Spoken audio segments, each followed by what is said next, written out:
है शिवरात्रि की महान कथा। जिन भक्तों ने इस व्रत को किया है उनको तो लाभ है ही है, और जिन्होंने ना भी किया हो वो भी इस कथा को श्रवण करने से भगवान की कृपा को प्राप्त करेंगे। तो समय को देखते हुए कथा जो है मैं आगे कह रहा हूँ, थोड़ा सार रूप में कथा को कहूंगा, क्योंकि आज समय शायद रात के 10 बजे चलेगा। किस किस को चलेगा हाथ खड़े चलेगा। जो ये ऐसे कर रहे हैं इसका मतलब थोड़ी जल्दी हो जाए। चलो ठीक है, जल्दी करें जितना प्रयास हो जाए, क्योंकि सब भक्तों का मान रखना है, ऐसे वालों का भी और ऐसे वालों का भी। बोलो शंकर भगवान की, सच्चे दरबार की। एक गुरुद्वारा नाम का शिकारी, जो ये नहीं जानता था कि व्रत क्या है, पूजा क्या है, बार क्या है, त्योहार क्या है, मास क्या है, कुछ नहीं जानता। आज भी बहुत से व्यक्ति ऐसे होते हैं जिसको ये भी नहीं मालूम कि आज तारीख क्या है। तो हिंदी तारीख का तो क्या मायने होगा, आज तिथि क्या है, तारीख मालूम है आज की किसी को? तिथि क्या आप सब भक्त हो? तो ऐसे बहुत से व्यक्ति को मालूम नहीं। तो इस गुरुद्वारा को कुछ मालूम नहीं होता कि क्या है नहीं है, क्योंकि धर्म कर्म में कोई आस्था नहीं। शिकार खेलना यानी कि हिंसक जीवों को मारना और उसी से ही अपने परिवार का पालन करना, ऐसा करना तो क्या होता है, नरकगामी होता है। ऐसा व्यक्ति अपने सत्कर्मों का प्रभाव भोग रहा है, लेकिन फिर जो है दुखद कष्ट लेकर के नरकगामी होता है। अब देखिए, इस गुरुद्वारे को कभी भी जीवन में कुछ ये मालूम नहीं था, व्रत पूजा आदि क्या होते हैं, भगवान क्या, कुछ नहीं मालूम।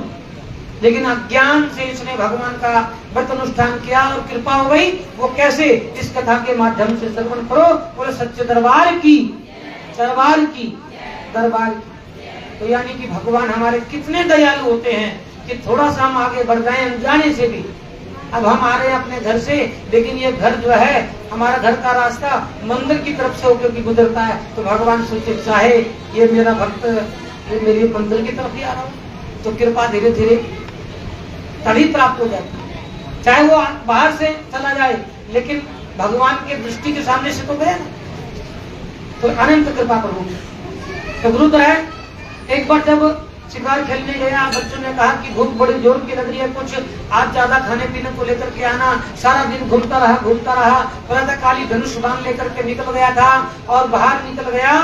तो आज इसको दुर्भाग्यवश या सौभाग्य कहो, दुर्भाग्य उसका इसलिए था कि उसको कुछ नहीं मिल रहा, इसके लिए सोचा कि भी आज बड़ा परेशान हो गया। लेकिन वो दुर्भाग्य सौभाग्य में कैसे बदला कि आज कुछ नहीं मिला। तो जब हम किसी लक्ष्य में होते हैं ना, भूख प्यास हमें सताती नहीं। अब नहीं तो मिनट मिनट में कुछ खाओ, कुछ पियो, कभी चाय पियो, कभी फल खाओ, कभी कुछ पियो। अब व्रत कर ले, कोई चीजों का ध्यान कईयों को सताने लग जाता है। लेकिन व्रत आदि के साथ जो है हमें अन्न की तरफ भी हमारा ध्यान नहीं, अन्न का स्मरण भी निषिद्ध होता है। खाना तो दूर की बात, सारा दिन कुछ खाया पिया नहीं, भूखा प्यासा मांदा फिर रहा है, जंगल में इधर उधर घूम रहा है। अब घूमते घूमते शाम हो गई, यानी कि लगभग ये समय हो गया, और शाम को पहला पहर जो है प्रारंभ हो जाता है। शिवरात्रि की पूजा का पहला पहर क्या है, शाम को, जब सूर्य छिप गया। और हम अधिकांश सुबह उठे, जल्दी उठ करके 4 बजे जल चढ़ाया कि भाई कुछ जलपान लेना है, और फटाफट 4 बजे उठ के आए।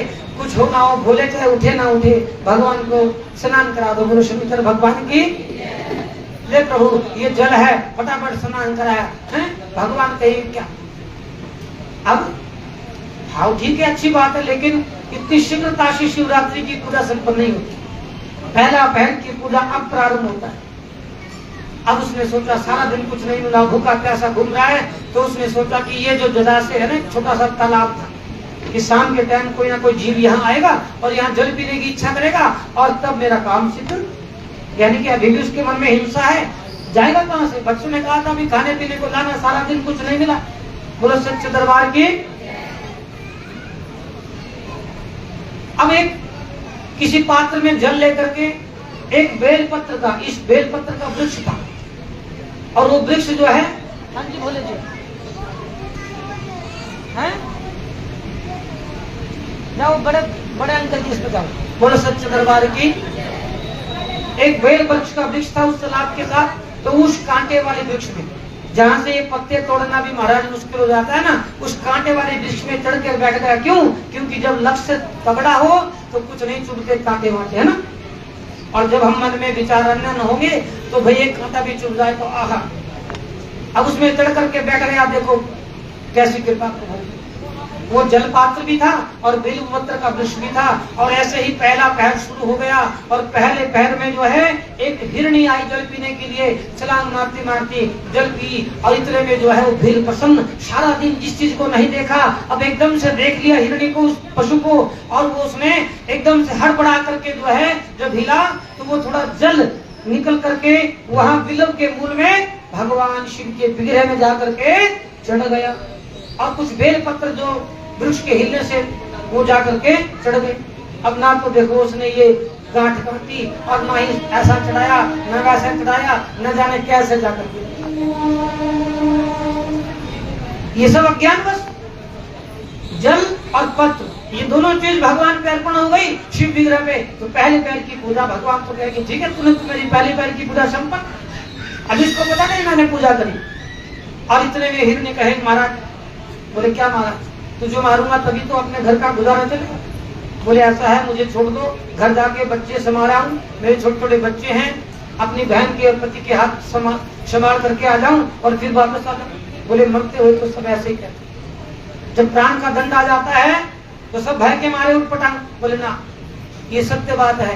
कुछ अपने वाणियों से जो है ऐसे आश्वासन दिलाया, उसके मन में भी पता नहीं क्या भाव आया। चलो पहले पैर की पूजा हुई थी, बोले ठीक है जा। ऐसे करके पहले पैर की पूजा भी हो गई और उसने जीव पर दया भी कर दी। दोनों बात आ गई ना, कि जिस जीव पर दया भी करना, सामने वाले का अमंगल ना करना और भगवान की पूजा करना, इन दोनों चीजों का समावेश जरूरी होता है। अगर हम पूजा तो कर रहे हैं लेकिन जीव को थपड़े मार रहे हैं तो क्या कृपा हो गई? नहीं होगी। दूसरा पहर आया, उसकी दूसरी बहन दूसरी मुर्गी आ गई, पहली घर पहुंच गई, दूसरी इंतजार करते करते आ गई। फिर प्रसन्न हो गया, हिला डुला, और फिर वही थोड़ा जल और बिलपत्र, फिर भगवान के विग्रह में जाकर के चढ़ गए। बोलो शंकर भगवान। दूसरे पैर की पूजा भी संपन्न। फिर वही वार्तालाप दोनों के बीच में हो गई। बोले क्या कर रहे? बोलो करना क्या था, तुझे मारू तभी तो घर का गुजारा चले। बोले कि महाराज मुझे छोड़ दो, मेरे छोटे छोटे बालक हैं, उनको ये भी नहीं पता मैं आज मर जाऊं। तो ऐसा है कि मैं जाकर के अपने बच्चों को अपने पति के हवाले कराऊं, उनको आश्वासन दे आऊं और निश्चय आ जाऊं। अब उसने भी आश्वासन उस भील को दिया और उसने दूसरे पैर की पूजा भी की और जीव पर दया भी की। तो दोनों बातों का समावेश यहाँ भी हो गया और इससे दो पैर की पूजा भी हो गई और परोपकार भी कर दिया। यानी भगवान की पूजा के साथ साथ क्या किया? परोपकार भी किया। बोलो शंकर भगवान की जय। तो दूसरे पैर की पूजा संपन्न और ईश्वर की कृपा हो गई। और इतने में वो जब घर पहुंची तो हिरण जो है विचार करते करते, भाई जो जा रहा है वहीं जाकर रह जाए, जो जाए वहीं जाके रह जाए, और ढूंढने के लिए निकला। इतने में वो तो अपने घर पहुंच गई, हिरण वहां पहुंच गया जलाशय के तट पर, और हिरण भी बड़ा हुष्ट पुष्ट। अब तो भील ने देखा कि इससे तो मेरे कई दिनों का गुजारा चल जाएगा। और जैसे ही वो हिरण ने जल पिया, उसने वैसे ही धनुष बाण का संधान किया और पत्र पुष्प हिले और शिव पर वो जल और फल जाकर के चढ़ गए। बोलो शंकर भगवान की जय। तीसरे पहर की पूजा महाराज। कैसे होता पहर? पहला पहर मान लो 7 बजे लगा, तो दूसरा पहर फिर 10 बजे लगा, और तीसरा पहर फिर 12 बजे लगा। यानी जागता भी रहा। हम जाग जाते हैं, हम तो पहले पहर में जाके सो जाएंगे। बोलो शंकर भगवान की। तो शिवरात्रि के व्रत का महान लाभ क्या है कि हम प्रातःकाल से निराहार रहें और चारों पहर की पूजा संपन्न करें, जीवों पर दया करें। हिरण ने भी यही बात कही कि महाराज क्या कर रहे हो? भील ने कहा कि अब तुझे नहीं छोड़ूंगा, जो भी आ रहा है यही कह के जा रहा है।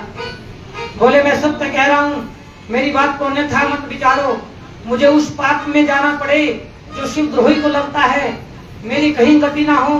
अन्य भाव से उसने जो है उस व्याध को जो है मना लिया, क्योंकि व्याध ने 3 बार जो है जीवों पर कृपा कर दी थी 2 बार और उसकी 3 पहर की पूजा भी हो गई थी, तो कुछ बुद्धि का विकार भी दूर हो गया और भगवान भोलेनाथ जो है कैलाश धाम में बैठकर प्रसन्न हो रहे हैं कि आज मेरा कैसा भक्त जो है करने वाला है। लेकिन परीक्षा अभी भी जारी है, अभी परीक्षा पूरी नहीं हुई। बोलो सच्चे दरबार की जय। किरण घर पहुंच गया और आपस में विचार।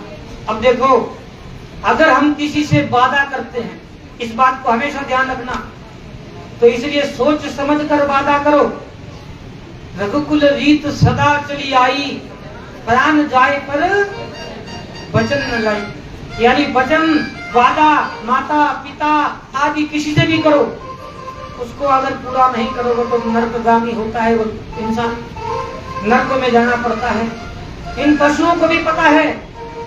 अब वो एक पैरी बल्कि कहे कि तुम अपनी जो है अपनी बहन को कहे कि तुम मेरे पति के साथ बच्चों को संभालो, यही रह जाओ, पहला वादा मैंने किया। बोले नहीं, वादा तो मैंने भी किया, तुम रह जाओ। हिरण बोले नहीं, जिसने अपने संकल्प को पूरा नहीं किया वो कभी भी भवसागर से कर नहीं सकता, वो भवसागर में फंसा रहेगा, आने जाने के चक्कर से बच नहीं सकता।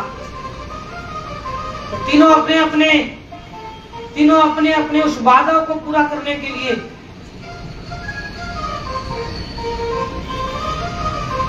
बोले शंकर भगवान की, अपने अपने उस वादा को पूरा करने के लिए एक से एक करके लाइन लगाकर तीनों जो है उस स्थान पर पहुंचने के लिए चल पड़ते हैं कि जहां पर भील से वो संकल्प किया था। बोलो सच्चे दरबार। अब भील देखे कि अब तो जो है मेरी दीपावली मन गई, 1 नहीं 2 नहीं 3 जो है मेरे पास आ रहे हैं। बोलो शंकर भगवान। जैसे ही उन तीनों को देखा, हड़बड़ा करके जो है फिर उठाया धनुष्मान और हिलने डुलने से जल और बिल पत्र जा करके फिर भगवान शिव विग्रह पर चढ़ गए। बोलो शंकर भगवान की चारों पहर की पूजा हो गई। उसको कुछ जो है ये बुद्धि अच्छी हो गई, क्योंकि जब हम कुछ सुनते हैं यही बात आती ना, बिनु जाने होई ना प्रीति।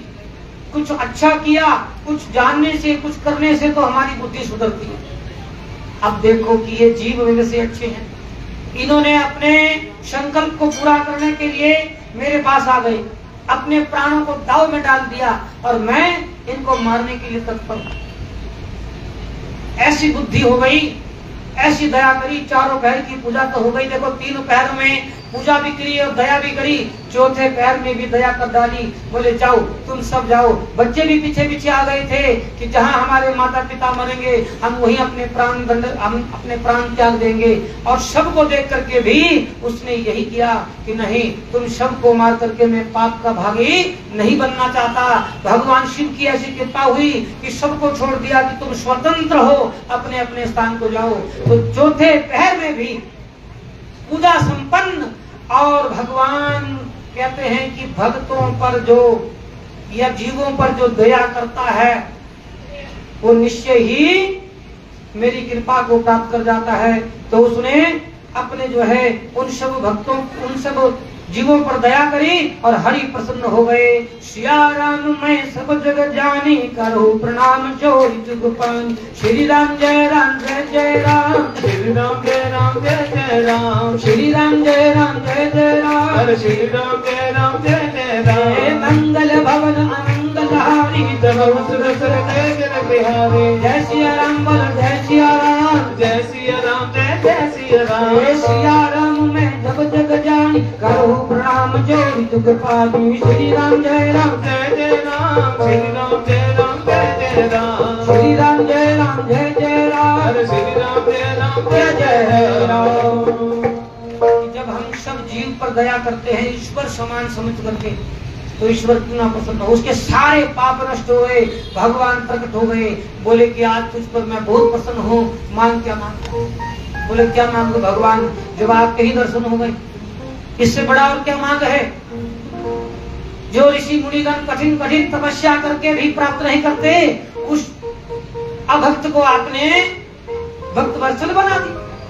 हे भगवान, आपकी अनंत कृपा कि आपने मुझे दर्शन दिए। प्रभु ने उसको जो है ऐसा वरदान दिया कि उसकी कई पीढ़ियों का उद्धार हो गया और सिंहवेरपुर में उत्तम राजधानी राजभोग करके जो है उसने भगवान की अनंत कृपा को प्राप्त कर लिया। बोलो सच्चे दरबार